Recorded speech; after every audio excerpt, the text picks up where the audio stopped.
तो hello everyone, कैसे हो भाई हो आप सब। आप आशा करता हूँ कि आपकी तैयारी बहुत बढ़िया चल रही होगी और जो पिछली वीडियो रीजनिंग की बनाई थी मैंने, उससे आपको काफ़ी हेल्प मिली होगी। तो आज एक और नई वीडियो में मैथ्स की लेके आया हूँ। जो मेरे 25 क्वेश्चन है वो कैसे आए थे, किस हिसाब से मैंने सोल्व किए थे और क्या लैंग्वेज रही थी, क्या पैटर्न रहा था क्वेश्चन का, वो सब मैंने इसमें लिख लिया है एक साथ और सबको सोल्व भी कर दिया है। तो आगे वीडियो में आपको पता चल जाएगा। तो आप वीडियो को लास्ट तक जरूर देखें, आपके लिए बहुत अच्छी अच्छी टिप्स हैं एग्जाम को लेकर के, है ना भाई। मैंने सेप अटेम्प्ट के बारे में भी इस वीडियो में बताया हुआ है, क्योंकि मैंने पेपर दे दिया है। अब कितना सेप अटेम्प्ट रह सकता है आपके लिए वो भी बताया हुआ है। तो वीडियो को लास्ट तक देखना और अभी से लाइक कर दो वीडियो। तो और मैंने मैथ्स में भाई 25 में से 23 अटेम्प्ट किए थे। बाकी जो 2 क्वेश्चन नहीं हो पाए थे मेरे से, वो भी मैंने इसमें डाले हैं और लगभग सारे ही क्वेश्चन मैंने कराए हैं इसमें। तो भाई कर लेते हैं। सबसे पहला क्वेश्चन देख रहे हो आप, जैसा कि गणित आरआरबी ग्रुप डी मैथ्स सांख्यिकी नहीं आई है भाई, और मेरी शिफ्ट में एडवांस भी नहीं आई थी। तो साइन थीटा कोस थीटा कुछ भी नहीं आया था। लेकिन अगर आपको थोड़ा भी पता है कि 90 तक वैल्यू किस किस की क्या होती है तो आराम से कर ले जाओगे आप। तो पहला क्वेश्चन था कि एक दुकानदार 2 खरीद पर 3 मुफ्त चीज़ें देता है तो कुल छूट कितनी देगा। तो इसमें क्या करता है, तो 3 मुफ्त पर 2 की खरीद पर 3 मुफ्त मिली है। तो मुफ्त कितनी मिली है, 3 मिली है। कुल टोटल कितनी हो गई, 3 और 2 5 पे, और गुणा 100 क्यों कर रहे हैं, क्योंकि छूट परसेंटेज में चाहिए अपन को। तो ये 5 से काटेंगे 20 बार और 60% आंसर आ जाएगा अपना। ठीक है, ये क्वेश्चन अच्छा क्वेश्चन था। इस क्वेश्चन को ने सोचने को मजबूर किया। एक तो उसने दिया कि एक त्रिभुज जिसकी भुजाएं 5, 12 और 13 सेंटीमीटर है, इसके प्रत्येक शीर्ष से लंब खींचा जाता है तो सबसे छोटे लंब की लंबाई क्या होगी। अब इसमें पहले तो मैं देख के समझ गया था कि मैंने कहा ये पागल बना रहा है। और ये जो है ये कौन सा है, ये समकोण त्रिभुज है। तो ये समकोण त्रिभुज है, क्योंकि ट्रिपलेट से अपन समझ जाते हैं। तो अगर 105 मानते हैं, ये 12 हो गया, ये 13 हो गया। अब सबसे एक एक लंब खींचेंगे अगर मान लो, तो सबसे छोटा लंब ये रहेगा, ये वाला। अब ये वाला रहेगा तो इसकी वैल्यू पता है क्या होती है, इन दोनों का गुणा बटा ये। तो 12 गुणा 5 बटा 13, तो 60 बटा 13 दिया रखा था उसने ऑप्शन में, तो यही आंसर होगा इसका। अब चलते हैं आगे तीसरे क्वेश्चन पे। उसने दिया हुआ था कि 3:5 है, HCF 7 है। तो दोनों का योग, दो संख्या 3:5 में है, HCF 7 है, तो इनका योग क्या होगा। तो 3 3 7 7 से गुणा कर दो इन दोनों को। तो 7 या 21, 7 पंजे 35, देख लो। 6 और 5 56 आ जाएगा आंसर, बस यही है। अर्धगोले कटोरी का आयतन, अब ये क्या है, 10 मोलों तक आंसर था इसमें, और आर बराबर 11.2 सेंटीमीटर दे रखा था, पाई बराबर 22/7 दे रखा था। तो इसको मैं पूरा सोल्व नहीं करूंगा, लेकिन अर्धगोले का आयतन आपको पता ही है, 2/3 पाई आर क्यूब होता है, 2/3 पाई आर क्यूब होता है। अब इसमें रख लेना ये वैल्यू और देख लेना, वहाँ पे कैलकुलेशन करनी पड़ेगी भाई। कैलकुलेशन अच्छी आ रही है, कैलकुलेशन के ऊपर ही क्वेश्चन है। अब ये क्वेश्चन, ये वाला जो 5वां क्वेश्चन है, ये भी अच्छा क्वेश्चन दिया हुआ था। इसने ए और बी की आयु, वहाँ पे तो नाम लिखे हुए थे लेकिन मेरे को नाम याद नहीं रहे, तो यहाँ ABC कर लिया मैंने। ए बी की आयु का अनुपात 3:5 है, B/C है 10:13 है। तीनों की औसत आयु 58 है। ए की वर्तमान आयु क्या होगी। तो सबसे पहले अपन तीनों को एक ही उसमें लाते हैं। तो ABC, ये 3:5 और ये 10:13। तो इसको 5 से इधर गुणा कर देंगे, इसको 10 से इधर गुणा कर देंगे। तो 5 से 5, 5 2, तो क्या क्या जाएगा, 6:10:13 आ जाएगा। इन तीनों को जोड़ेंगे अपन, कितना हो गया, 19 और 10 29, तो 29 रेशियो मान लेते हैं अपन। और ये क्या, इन तीनों का योग, इन तीनों का औसत दे रखा है 58, तो 58 गुणा 3 कर देते हैं अपन, ताकि इन सब का योग आ जाएगा अपने पास। औसत का योग यही तो होता ना, योग निकालने के लिए औसत गुणा नंबर, औसत गुणा कितने हैं मतलब नंबर, यही होता है। क्योंकि ये इसके नीचे जाते हैं औसत निकल जाता है, राशियों का योग बटा राशियों की संख्या। तो 29 दूनी 58, तो आर बराबर 6। ठीक है, अब ए की वर्तमान आयु, ए की 6, तो 6 गुणा 6 कर देंगे तो 36 आंसर आ जाएगा अपने पास, 36 वर्ष। यही करना था भाई। ठीक है, अब ट्रेन वाले 2 क्वेश्चन थे। एक सेम डायरेक्शन वाला था जिसमें दूसरी ट्रेन की लंबाई पूछी हुई थी। एक कैसे पूछा हुआ था, जिसमें मान लो 40 दे दिया, एक ट्रेन की 40 किलोमीटर पर आवर स्पीड दे दी, दूसरी ट्रेन की दे दी 70 किलोमीटर पर आवर। ठीक है, अब इसकी 280 दे दी, इसकी 320 लंबाई दे दी मीटर। ठीक है, अब पूछ लिया कि सेम डायरेक्शन में जा रही है, तो ये इसका ये पूछ रहा है, दूसरी ट्रेन की लंबाई पूछ रहा है, सेम डायरेक्शन में जा रही है और एक दूसरे को पार करेगी ये 18 सेकंड में। ठीक है, 18 सेकंड में पार करती है। ये ए है, ये बी है, सेम डायरेक्शन में एक ही दिशा में चल रही है ट्रेन, एक दूसरे को पार करने के लिए 18 सेकंड लगेंगे, तो दूसरी की लंबाई ज्ञात करो। तो अभी इसको सबसे आसान तरीका है, सेम डायरेक्शन में जा रही है ना, तो माइनस होता है, तो 30 किलोमीटर पर आवर 30 गुणा 5/18 गुणा कर देते हैं मीटर पर सेकंड में लाने के लिए, बराबर 280 प्लस एक्स, पहले की लंबाई प्लस दूसरे की लंबाई। स्पीड बराबर क्या होता है, डिस्टेंस अपॉन टाइम। तो ये स्पीड है, ये डिस्टेंस है, टाइम कितना दिया हुआ है 18 सेकंड दिया हुआ है, 18 से 18 कट जाएगा, ये हो जाएगा। हालांकि तो कुछ और दिया हुआ था संख्या, लेकिन मैंने मान के करा तो होगा ऐसे ही, एक्स बराबर आंसर आ जाएगा वही। और दूसरा क्वेश्चन दिया हुआ था वो अपोजिट डायरेक्शन का दिया हुआ था। अपोजिट डायरेक्शन सेम यही ले लेते हैं। अपोजिट डायरेक्शन एक दूसरे को कितने समय में पार करेगी। अब मान लो ये ले लिया और इसकी 320 मीटर ले ली मैंने दूसरे की, तो इन दोनों को जोड़ेंगे और इन दोनों को भी जोड़ेंगे। जब अपोजिट डायरेक्शन में होता है तो जो स्पीड है वो जुड़ती है और सेम डायरेक्शन में स्पीड घटती है। तो सेम ऐसे ही लगा के कर देंगे उसको। तो ठीक है, 7 और 6 और 7 क्वेश्चन कंप्लीट हो गए। अब चलते हैं अगला 8वें क्वेश्चन पर। 2 और 6 का तृतीय अनुपाती x है, तो x का मान ज्ञात करो। अगर मान लो तो इसको कैसे निकालते हैं अपन, 2:6 है, फिर डबल अनुपात 6:x है, मतलब सारे अनुपात में होने चाहिए। तो 2/6 गुणा 6 बराबर 6/x, तो 6 6 के 36, 36/2, तो x बराबर क्या आ जाएगा 18 आ जाएगा ऐसा। अब आगे चलते हैं 9वां क्वेश्चन। ऐसे तृतीय अनुपाती वगैरह तो निकालना आता ही होगा आपको। कंपाउंड इंटरेस्ट का है, चक्रवर्ती ब्याज का, रेट दी हुई 10%, टाइम दिया हुआ 2 साल, और तो मिश्र धन निकाल रहा है। तो रेट दे 10 है, 10 से 11 हो रहा है। अगर 2 साल है तो स्क्वायर कर देंगे इसका, तो 100 से 121 हो रहा है। और मूलधन कितना दिया है 25,000, तो 25,000 किसकी वैल्यू है 25,000 100 की वैल्यू है, इस 121 की वैल्यू निकालनी है अपन को। 2 से 2 का खत्म, ये गुणा करके आंसर आ जाएगा। यहाँ पे कैलकुलेशन तो आपको ही करनी पड़ेगी भाई। 25 को 121 से गुणा करके आंसर आ जाएगा। ठीक है, वेतन का 25% बढ़ा फिर पहले, और फिर 20% घटा, तो मूल वेतन का पर क्या प्रभाव पड़ेगा। देखो मेरे को 25% बढ़ा, 25 का 1/4, 25% मतलब क्या होता है 1/4 होता है, तो 4 से बढ़कर 5 हुआ। फिर क्या हुआ 20% घटा, तो 5 से 4 घटा, तो क्या होगा कोई प्रभाव नहीं पड़ेगा, सेम रहेगी, मूल वेतन पर कोई प्रभाव नहीं पड़ेगा। पहले 20% बढ़ा, पहले 25% बढ़ा। अगर मान लो इसको और तरीके से करता है, 100 मान लिया मैंने, 100 रुपये थे मेरा वेतन, पहले 25% बढ़ा 125 हो गया। अब क्या होगा 20% घटेगा, 20% घटेगा मतलब 5 का 4 हो जाएगा, तो 4/5, 5 का 25, 25 चौके 100 हो जाएगा वापस। तो कोई प्रभाव नहीं पड़ा, ना घटेगा ना बढ़ेगा। ठीक है, अब टैंक वाले, पाइप वाले या फिर काम वाले 3 क्वेश्चन थे ऐसे। तो सबसे खतरनाक ये क्वेश्चन लगा जो मैं छोड़ के आया हूँ इस क्वेश्चन को, लेकिन अब मुझे पता लग गया है कि क्वेश्चन कैसा होगा, और मेरे पढ़ते ही पता लग गया है। उस टाइम पे पढ़ने में ही थोड़ी गलती कर दी थी मैंने, इस वजह से नहीं हो पाया था। तो ए टंकी के 3/5 भाग को 21 दिन में भरता है ना। बी 5/9 भाग को 35 दिन में भरता है। तो ए 3/5 भाग को, तो 3 7 21, 7 5 35, तो ए का 35 आ गया, 35 दिन में पूरा काम कर देगा ये।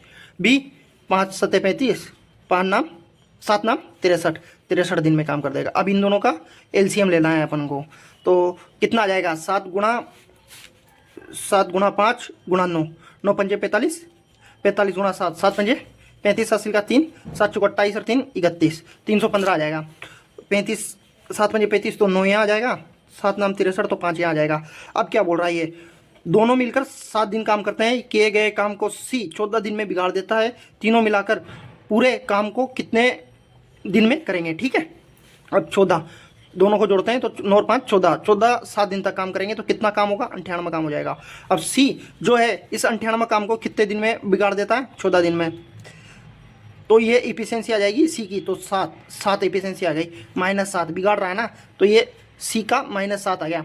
तो 14, अब तीनों मिला के टाइम निकालना है 315 बटा टोटल वर्क अपन इफिशियंसी, टोटल इफिशियंसी, तो 9 और 5 14, 14 - 7 हो जाएगा। तो 7 चौके 28, 3 7 पंजे 45 दिन में तीनों मिलकर पूरे काम को कर देंगे। जो सी भी गाड़ रहा है, ए और बी दोनों काम कर रहे हैं।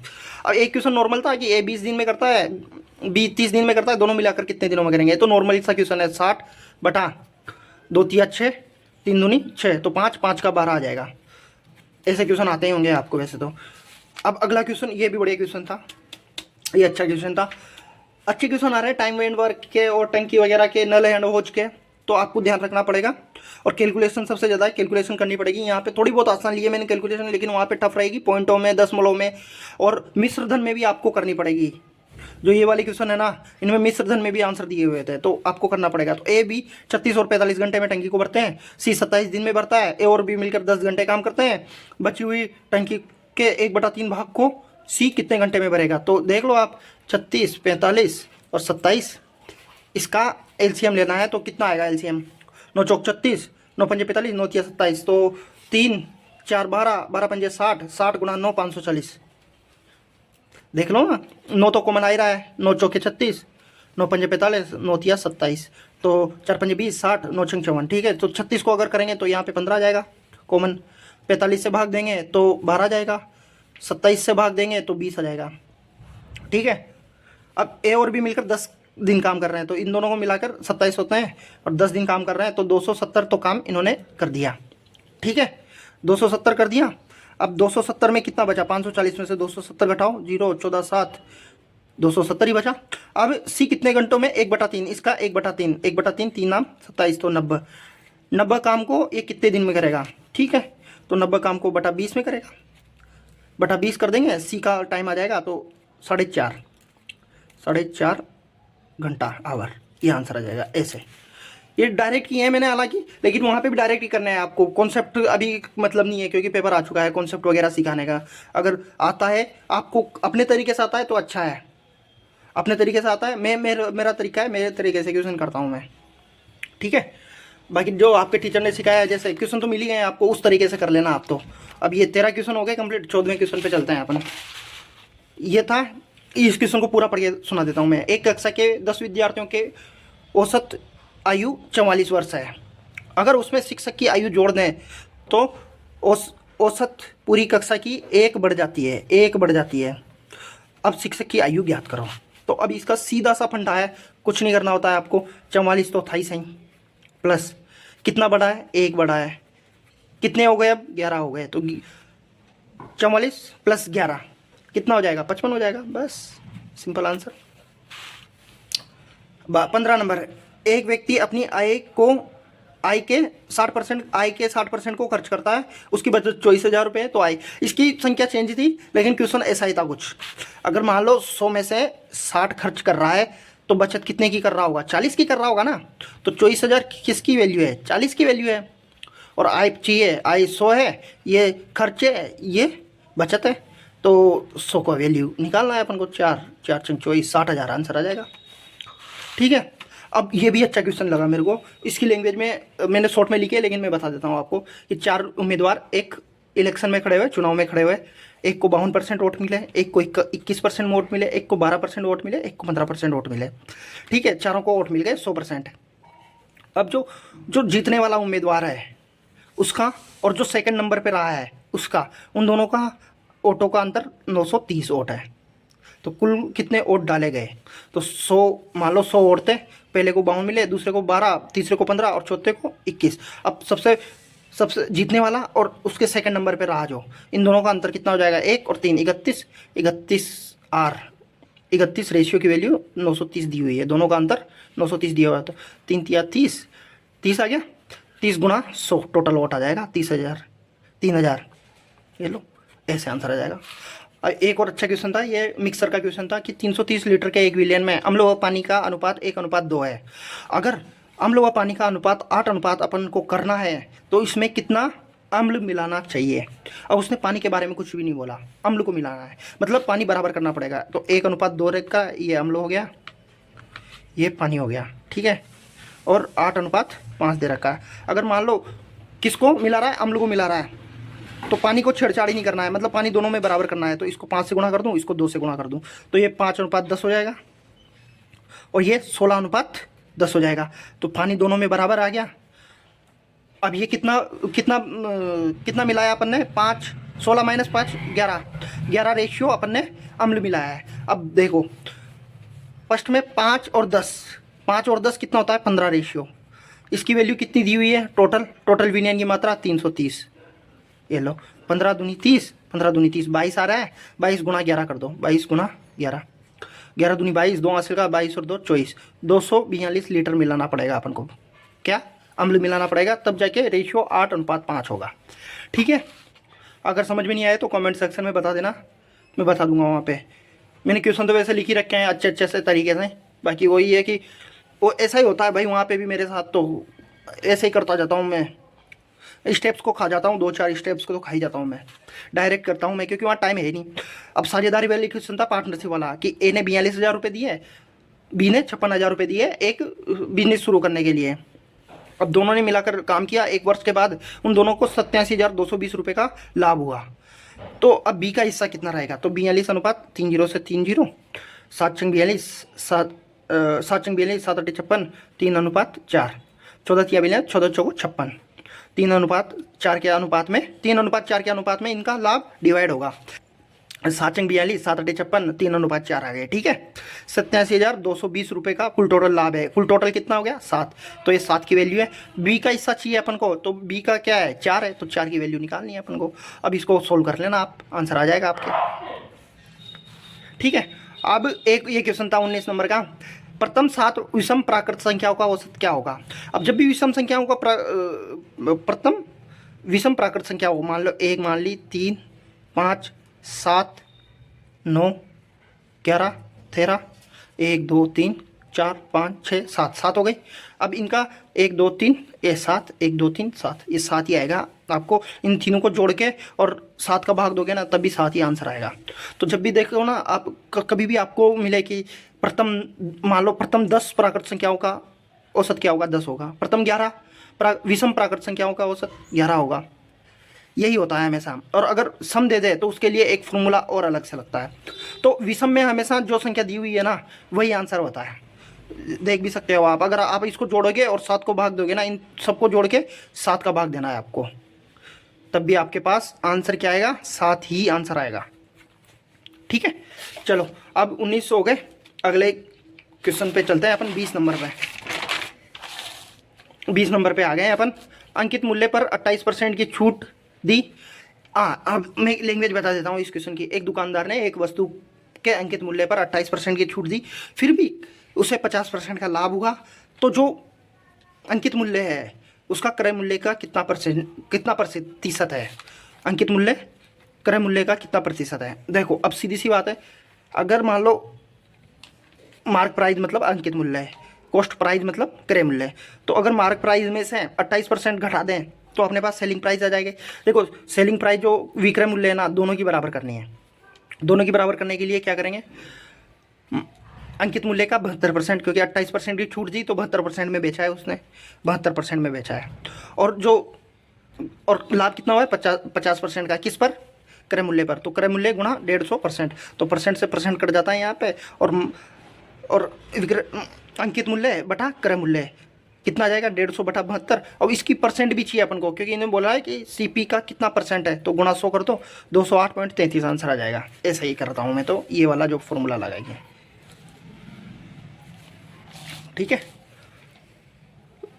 2 टावर, ये वाला क्वेश्चन, ये वाला भी छोड़ा था, और एक ये वाला क्वेश्चन छोड़ा था मैंने 11 नंबर का और 21 नंबर का, ये दोनों ही क्वेश्चन छोड़े थे, बाकी सारे क्वेश्चन कर दिए थे मैंने। 2 टावर 10 मीटर और 15 मीटर के हैं। एक व्यक्ति उनके 5 बिंदु को मिलाने वाली सड़क पर खड़ा है, उसका उन्नयन कोण क्रमशः 45 और 60 डिग्री है। तो उसको मिलाने वाली सड़क की लंबाई कितनी होगी, √3 की वैल्यू वहाँ पे भी दे रखी थी 1.73। अब देखो ये 10 मीटर वाला है, ये 15 मीटर वाला है, ये सी जो आदमी है जो यहाँ पे खड़ा हुआ है, अब इससे ये 45 डिग्री का कोण बना रहा है, ये 60 डिग्री का कोण बना रहा है। डायरेक्ट tan 45 लगाया मैंने, तो 10/AC आ जाएगा। 10/AC, AC बराबर tan 45 की वैल्यू 1 होती है, तो AC बराबर 10 मीटर आ जाएगा। tan 60 हो गया, tan 60 15/BC आ जाएगा। तो BC बराबर tan 60 की वैल्यू होती है √3, तो 15/√3, 15/√3 को सोल्व करेंगे तो 5√3 आ जाएगा। अब टोटल AB की लंबाई पूछिए अपन से, तो AB की लंबाई निकालेंगे। AB बराबर इन दोनों को जोड़ देंगे, 10 + 5√3, 5√3 करता है 18.6। जब सोल्व करोगे आप 1.73 रखोगे √3 की वैल्यू, तो 18.6 मीटर के समथिंग आपका आंसर आ जाएगा कंप्लीट। 21 क्वेश्चन हो गए। बाकी बोर्ड मास के 2 से 3 क्वेश्चन थे। जो एक क्वेश्चन ऐसा था 5 - 4/7 का होल स्क्वायर माइनस 1/7 प्लस 5/8, तो इसका भी आंसर अजीब सा आ रहा था, कुछ मिश्र धन में आंसर आ रहा था। अब भाज्य संख्याओं के 1 से 2 क्वेश्चन थे। जैसे वो बोल देता ना कि कोई भी संख्या दे देता है, मान ले 1 2 3 दे दी, ये कौन सी संख्या से विभाजित है, या फिर ऐसी कौन सी संख्या है चारों ऑप्शनों में जो 11 से विभाज्य है, ऐसे कुछ क्वेश्चन थे। अब टिप्स के बारे में बात कर लेते हैं अपन, क्या क्या टिप्स रहनी चाहिए मैथ्स के लिए। कैलकुलेशन स्ट्रॉन्ग रहनी चाहिए आपकी, कैलकुलेशन के ऊपर क्वेश्चन है, कॉन्सेप्ट के ऊपर क्वेश्चन है ही नहीं। कैलकुलेशन आपको अच्छी करनी पड़ेगी, मतलब कॉन्सेप्ट आसान है लेकिन कैलकुलेशन में टाइम लग रहा है बस। मैथ्स को टाइम से रहते अटेम्प्ट कर लें, मैथ्स को टाइम रहते ही अटेम्प्ट करना है आपको, ठीक है। टाइम रहते ही, जैसे कि मान लो अगर मैं बता दूं तो मैंने किया था सबसे पहले रीजनिंग अटेम्प्ट, फिर मैं करंट अफेयर पे गया था, फिर मैथ्स पे गया, फिर साइंस पे गया। 15-16 मिनट मिले थे साइंस को, लेकिन हो गई थी, ठीक है। अगर आप चाहते हैं कोई साइंस के 30 क्वेश्चन है, ये तो ऐसे भी नहीं हो गए मेरे से करंट अफेयर के, तो आप इन दोनों को इंटरचेंज कर दें। पहले रीजनिंग कर लो, फिर साइंस कर लो, फिर मैथ कर लो, और फिर करंट अफेयर को लास्ट में डाल दो। ये 1 नंबर पे है, मान लो ये 2 नंबर पे है, तो ये 3 नंबर पे होनी चाहिए, और चौथे नंबर पे करंट अफेयर होनी चाहिए फिर। और सेब अटेम्प्ट अब क्या रह सकता है, मैंने पेपर दे दिया है, मैंने सोचा पेपर कैसा आ रहा है। देखो 30 में से 28 क्वेश्चन आराम से कर सकते हैं अपन रीजनिंग के, ईजी हैं। करंट अफेयर में 5 क्वेश्चन भी कर लेते हो, बहुत अच्छा है, अगर सही भी 5 क्वेश्चन कर लेते हो तो। मैथ्स में 25 में से 22 क्वेश्चन, क्योंकि 1 2 क्वेश्चन तो भाई छूटेंगे। अगर नहीं छूटते हैं, अगर आप कर सकते हो तो बिल्कुल कर लेना, पूरे क्वेश्चन कर लेना 22। और साइंस में 30 में से 25 क्वेश्चन तो आपको करने ही पड़ेंगे, तो टोटल 80 के आसपास अच्छे अटेम्प्ट बैठते हैं। बाकी अगर इस वीडियो पे अगर आप में से 100 मेरे भाई 100 भी आप कमेंट कर देंगे कि साइंस की लेके आओ भाई, तो साइंस की भी मैं डाल दूंगा प्रॉपर वीडियो। अगर 100 कमेंट करते हैं तो आप लाइक कर देना इस वीडियो को, कमेंट कर ही देना साइंस कमेंट कर देना। उसके बाद इस सब्सक्राइब कर लेना चैनल को, ताकि आगे आने वाले जितने भी एग्जाम्स है रेलवे के, उनमें फायदा मिले। और अभी ग्रुप डी का भी अभी सफर बचा हुआ है, आंसर की आनी बाकी है, रिजल्ट आना बाकी है, तो जुड़े रहे मेरे से। मैं आपके साथ जुड़ा रहूंगा, आप मेरे साथ जुड़े रहिए, आपको बेहतरीन कंटेंट मिलता रहेगा ऐसे ही। तो और कमेंट के साइड में हाइप वाला बटन है, हाइप कर देना, ताकि आपके और भाइयों तक, अपने जो भाई हैं ग्रुप डी की तैयारी कर रहे हैं, उन तक, जेन्युइन कैंडिडेट तक वीडियो पहुंच पाए। तो यही थी भाई गणित की वीडियो, और बताना कैसी लगी, हेल्प हुई नहीं हुई, और आपने कितना अटेम्प्ट किया है पेपर में, अपने हो गए हो तो 1 2 दिन में बताओ। तो धन्यवाद, बाकी मिलते हैं अपन अगली वीडियो में। जय हिंद, जय भारत और जय श्री राम।